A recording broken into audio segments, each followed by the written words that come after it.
Perkenalkan, nama saya Rikal dan rekan saya bernama Mari Mangwali. Kami dari Institut Agama Kristen Negeri Toraja, Angkatan 2019, Prodi Pendidikan Agama Kristen. Pada kesempatan kali ini kami akan memaparkan hasil diskusi kami dari mata kuliah Sejarah Gereja 1 yang diampu oleh Bapak Dosen Christian Eliaser Randilele.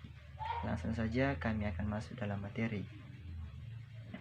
Gereja pada abad pertama bisa disebut sebagai gereja pada zaman rasul-rasul atau apostolik Hagia.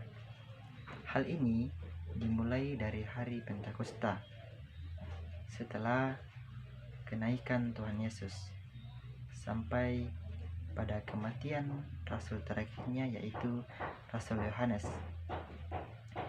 Periode apostolik ini berlangsung kurang lebih 70 tahun, dari kira-kira tahun 30 sampai 100 Masehi.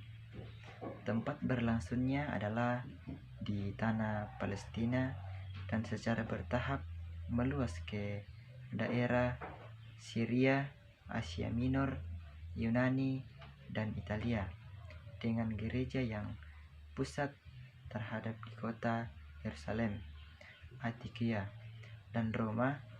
Perkembangan gereja ini merupakan hasil perjuangan para rasul yang diwakili oleh Rasul Petrus yang banyak mempertobatkan orang Yahudi, dan Rasul Paulus yang banyak mempertobatkan orang-orang non-Yahudi.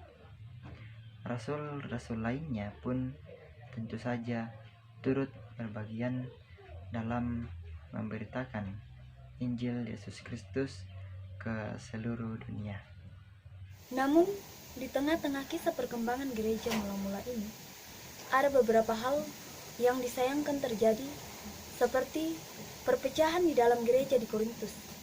Hal ini terjadi karena adanya beberapa orang yang mengagung-agungkan orang-orang yang memberitakan Injil dan melayani jemaat di sana, sehingga muncul golongan-golongan di antara jemaat. Selain itu, gereja juga mengalami serangan dari ajaran-ajaran sesat yang menyusup ke dalam gereja. Paulus dan Yohanes adalah rasul yang dengan sangat jelas berjuang melawan ajaran sesat ini. Paulus mencatat hal ini di dalam suratnya kepada jemaat di Galatia yang mencampur adukan Injil Kristus dengan tradisi Yahudi. Sedangkan Rasul Yohanes berperang melawan ajaran Gnostik yang mulai muncul di akhir abad pertama. Selain itu, gereja juga mengalami penolakan dari agama-agama lain yang sudah ada pada zaman itu. Namun, satu tantangan yang sangat berpengaruh terhadap gereja adalah tekanan dan penganiayaan dari politik. Di dalam kisah para rasul, kita melihat bahwa para rasul sering kali diadili secara tidak adil, dihukum penjara, cambuk, dan sebagainya. Dicatat mulai dari pasal 5 bahwa para pemimpin agama Yahudi merasa iri dengan perkembangan kekristenan saat itu, dan akhirnya memasukkan rasul-rasul ke penjara. Ini diperkirakan terjadi pada tahun 30 sampai 40 Masehi. Dimulai dari periode inilah penganiayaan kepada gereja mula-mula banyak sekali terjadi. Para rasul adalah sekelompok orang Kristen yang mengalami penganiayaan terlebih dahulu. Kira-kira 10 tahun kemudian baru dimulailah penganiayaan terhadap jemaat Kristen. Penganiayaan para pengikut Yesus diawali dengan pembunuhan Stefanus yang dicatat dalam Kisah Para Rasul 7. Ia memberitakan Injil kepada orang Yahudi dan dituduh mengajarkan ajaran sesat, sehingga ia dibawa ke hadapan imam besar dan dihakimi. Setelah memberikan pembelaan diri berupa pesan Injil Yesus Kristus, para pemimpin agama Yahudi merasa tertusuk hatinya dan akhirnya menjatuhkannya kepadanya hukuman mati dengan cara dirajam dengan batu. Menurut cerita yang diturunkan melalui tradisi orang Yahudi, pada saat itu Stefanus dibawa keluar kota, dimasukkan ke dalam lubang yang sudah digali di tanah, dan kepalanya dibiarkan di atas lubang tersebut, dan dia dirajam dengan batu sampai mati. Hal ini terjadi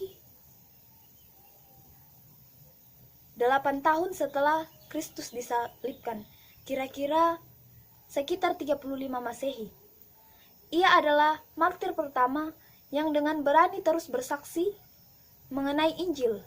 Setelah kematian Stefanus, inilah orang-orang Yahudi menganiaya jemaat Kristen yang ada di Yerusalem dan menyebabkan banyak dari jemaat tersebut tersebar ke Yudea dan Samaria. Dapat dilihat dalam Kisah Para Rasul 8 ayat 1.